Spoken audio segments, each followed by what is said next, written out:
Pure मदरसा नस्ल का माशाल्लाह पठोरा आ गए ने। लाल मक्खी चीना माशाल्लाह पठोरे की माशाल्लाह वेल भी बिरा चेक कर सकते, चंगी लंबी वेल चे।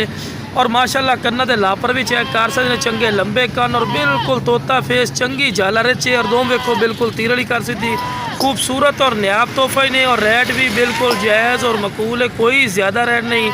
तो बिरा उम्र वालों जी गल की जाए जनाब 7 तो 8 महीने माशाल्लाह की उम्र ही नहीं पई। और खूबसूरत माशाल्लाह चीज़ ने, हर पॉइंट वालों पूरा है पिया।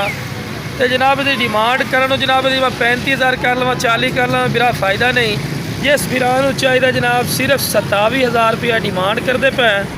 तो फिर भी प्यार मुहब्बत खालिस है माशाल्लाह, खूबसूरत और नायाब तोहफा ही ने। जिस बिरा चाहिए जनाब स्क्रीन पर नंबर चलता पे इस पर रबता करके इंशाल्लाह लै सकते हैं।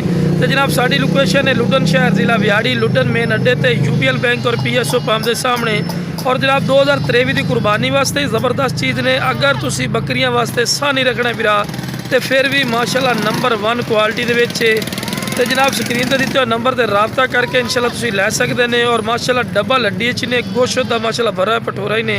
तो पैर बिरा बन्ने उन क्योंकि तुहानूं वीडियो बना के चेक करवानी होंदी है। तो इस तो बाद तुहानूं चारा ही खवा के विखाने, तो टोर फिर के विखाने, ज़्यादा टाइम नहीं बरामद लेने।